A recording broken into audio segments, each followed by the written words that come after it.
Hey guys, welcome back. Well, for a lot of us around the country, hunting in areas of big woods and really low deer densities is a reality. That's certainly the case up here in north central and northeastern Minnesota, especially as you get kind of into that Arrowhead region of the state.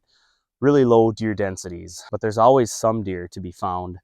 And that's what I want to go through in this video is kind of the thought process that I use in scouting a piece of land. That's what we're doing today, and I'm going to walk you guys through how I do that. But as I was driving here, I'm like, there's really three things that I'm going to be doing today and looking for in order to find a new place to hunt and scout this property to see if it's something that I want to spend my seat time in the fall. So there's certainly parts of this state, and I'm sure where you're at, where you can find really high concentrations of deer, kind of depending on where you're at. There's ag-dominated areas, there's mixed, and then there's sort of big woods, forest land dominated areas. And we're in more of that forest land dominated area. So where we're at today on this particular piece of public, there's no outside influence from any kind of food plots, ag fields, or bait piles. So you can't even bait in the state of Minnesota. But I kind of start by going down the hierarchy. So the first step that I'm going to take on this spot, and that's what I've done here today, and I'll show you where I'm at here in a second, but you kind of want to go down the ladder rungs, the hierarchy of whitetail preferences for food. So first off, if you're in a bait state or of like a feeder, that would probably be one of the best confining features you could find to group and concentrate does and ultimately bucks during the rut, right? There's none of that here. The next rung down would probably be a food plot, I would think, something that's specifically planted just for deer to be peaking in attractiveness during the whitetail rut. We don't have any of that here. So you go down to the next rung, ag, there's none of that. So you keep going down. The next rung that I'm at would be a clear cut. And in this particular big woods chunk, there's a couple thousand acres of public land here. What I've identified to be the doe concentrating factor, kind of the doe zone, as you guys have heard me call it, would be a clear cut. So actually behind the camera here, if I pan this way, you can see this popple whip, kind of this big aspen clear cut behind me. There's some cool spruce and balsam and things they left, which is kind of neat. That's going to be my doe zone that I'm focusing on today. Behind me this way, there's an old logging skid road through that yellow swamp grass. And this is a particular cut that they did, probably 4 or 5 years ago now. I've found a bunch of rubs in here, and I know there's big deer in here. I know they can get old in this particular area because I've gotten pictures of them and I've seen them. So I know they're here. The trick now is, how do we find them? How do we get a stand location set up to encounter one of these beasts during the whitetail rut? So I should probably touch on that too. What I'm doing today and kind of the thought processes I'm using apply to the peak of the whitetail rut. So, could you get lucky on an early season deal here? Potentially, yeah, but it would be really low odds and not something I'm going to spend my early season on. I'm going to focus on my food plots back home, stuff like that for the early season. Maybe of an oak tree area or something where the bucks like to feed during mid-September. But this is going to apply. The setting here is going to be a peak rut, or late October, early November rut funnel type situation. But really that first step is finding that doe zone and going in your mind, that mental hierarchy of whitetail preferences for food sources. What do you have in your area? In this particular case, like I said, for me, it's going to be this aspen whip clear cut. It's actually at a prime age right now. It's at the right height, like I say, about 4 or 5 years old, give or take. Tons of food in here, tons of browse, and I've found the doe droppings, all the deer droppings and trails in here to prove it. So the first thought I might have about this is, well, why don't I just hunt right in this clear cut if I know this is a concentrating feature that's going to hold more does and more bucks than anywhere else in this area? And normally I would try to focus right on this. The issue I've had, and I've scouted this for a couple of years now, the issue I've run into is I can't find a good place to set up a bow stand or rifle stand because it's so thick in here. There's really no there's really no viable spots to get a crack at these things. Plus the movement inside this aspen whip clear cut is very random. There's kind of beds all over. There's there's trails all over. The rubs are really scattered. So again, if this were like a food plot situation, or something where like you have a lease and you can plant food and you know where they bed and you know where they feed, that's a whole different situation from where I'm talking today. You don't have the luxury here of knowing exactly where the bedding is and where the feed is. It's all scattered, it's all random.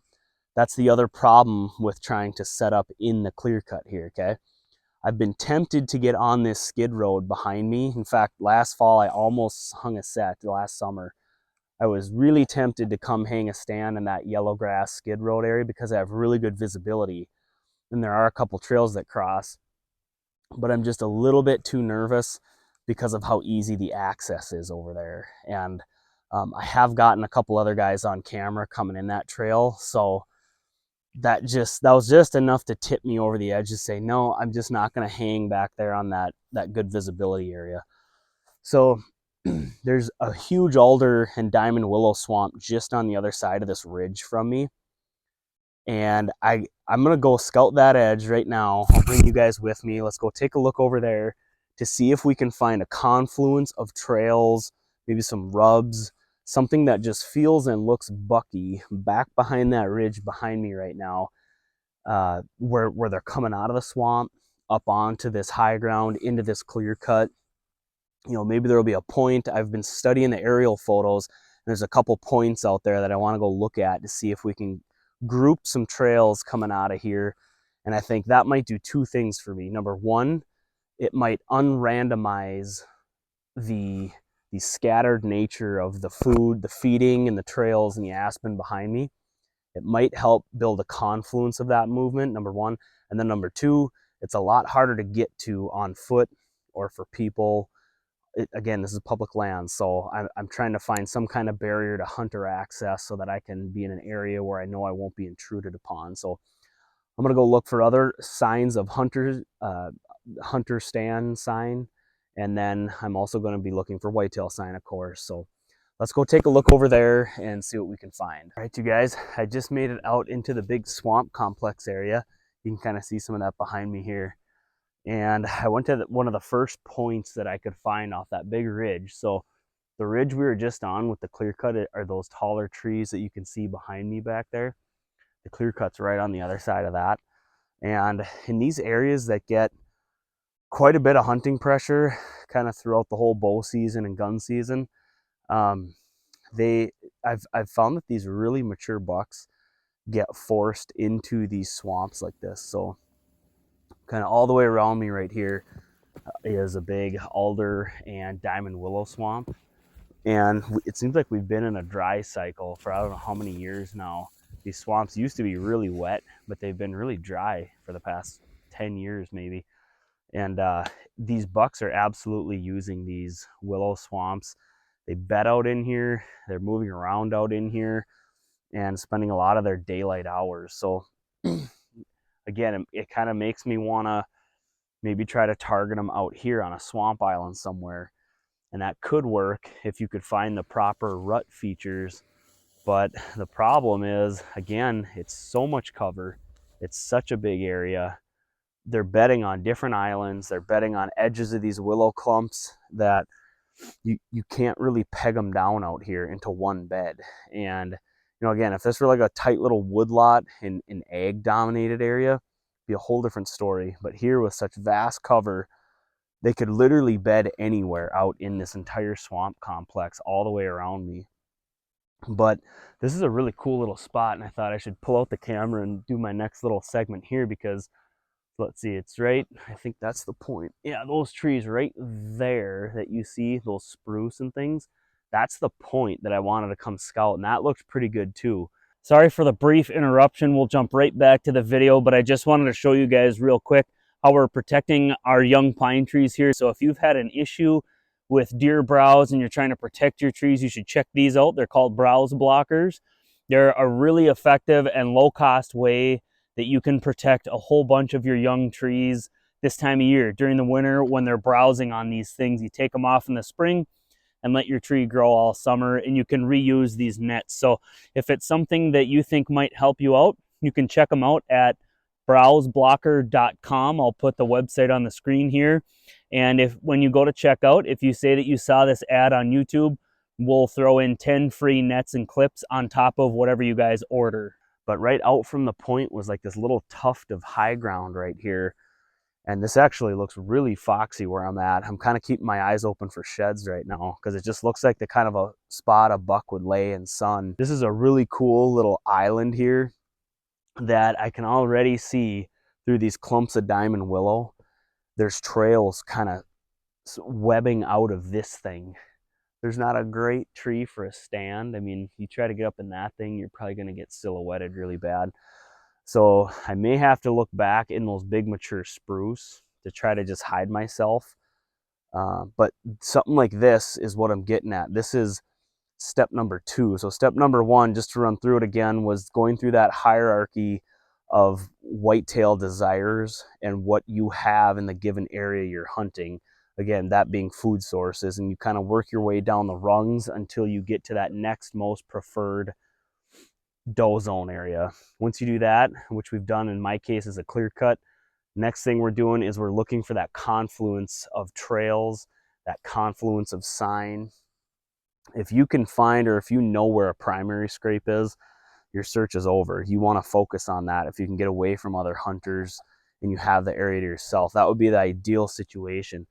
But the thing of it is those aren't very common in low deer density areas. And a lot of the areas that I scout and walk like this, I don't find any primary scrapes that are naturally occurring that are just pounded by deer all fall. And just by virtue of the fact that we're saying low deer density, that makes sense, right? So let's just say hypothetically, and in this case, I don't have a primary scrape that I'm aware of in this area. I'm going to keep looking for one. But let's just say you don't have one. We're working our way through this list. That step 2 is finding that confluence of trails. And I think this is a really good example of it's semi-open. You could shoot in a spot like this. And it has those trails kind of webbing out into this vast, vast diamond willow and alder swamp that's all the way around me here as those deer are coming out of the swamp and going back up that ridge behind me towards that clear cut. So this could be an example of, there's a lot of does that are spending time in that clear cut. They're feeding in there, they're bedding in there, they're living in there. Again, why aren't we just hunting right in the clear cut? Well, maybe we would if you can find an area that's away from other hunters, that has decent visibility and has a confluence of trails and sign in one spot, in which case I would be in the clear cut. But I can't find that here in this case. There's too easy access into that clear cut, and I can't find a spot with enough visibility to get it done with a bow or a gun. So that's why I'm out here on the edge of the swamp. I've moved off of the clear cut, and I'm trying to find that confining and constricting hourglass feature out here on the edge of the ridge as those bucks disperse out into the swamp. So there's a old skid road up there, that old logging road that I told you guys about. That means there's going to be grouse hunters. There's going to be people joyriding on ATVs. There's going to be other hunters, most commonly and frequently going up there on the easy access. So you're going to get a lot of younger bucks and does up in that clear cut.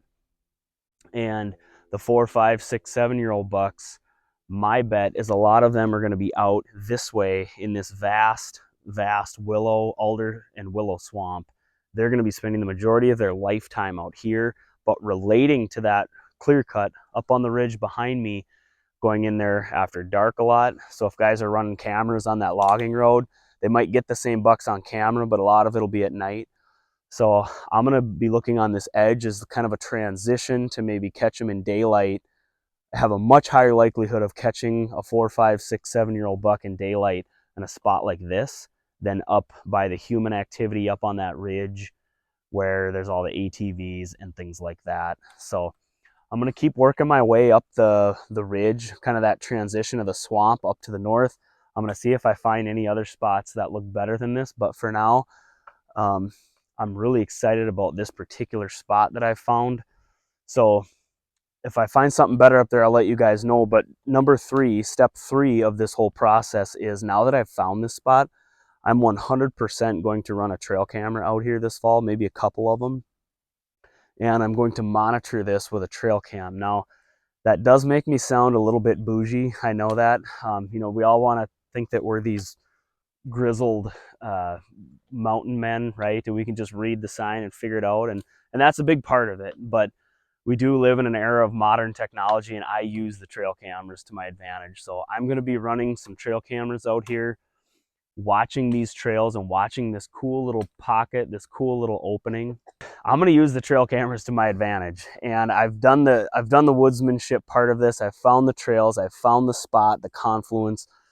I'm going to have a number of these type of areas, but this is really critical in a big woods, low deer density situation, you guys, because you don't want to waste your prime rut on an area that's cold. Now, based on all the indicators that I can see around me here, and based on past historical knowledge of hunting in this area, I think this is going to be a good spot. But I might have a dozen areas like this, or spots that I think could be good candidates. I'm going to use my trail cameras then to identify which one I should be actually putting my seat time in. And that does vary fall to fall, kind of depending on the area. These clear cuts age every summer. The plants get bigger, the browse gets higher, the understory trims itself out. Things are always changing in the woods. New hunters show up, things like that. So that's step three here, is monitoring these spots with trail cameras on these rut funnels.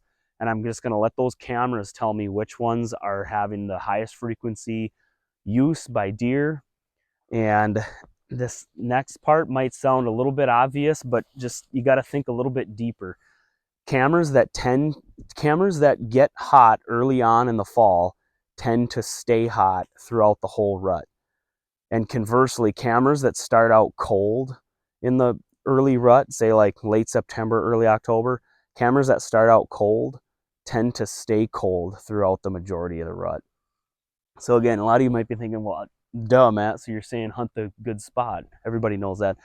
But think a little bit deeper about it. These cameras it's an incredible tool, and we could argue about if they're ethical or not, or things like that. But bottom line is they are legal. And what I've found is that when I'm getting a buck using a mock scrape or a rut funnel trail, kind of in that mid-October time frame, and you start to see a lot of them, it's going to be nighttime, primarily nocturnal type photos. That's a good sign. That means they're in this area and they're using this.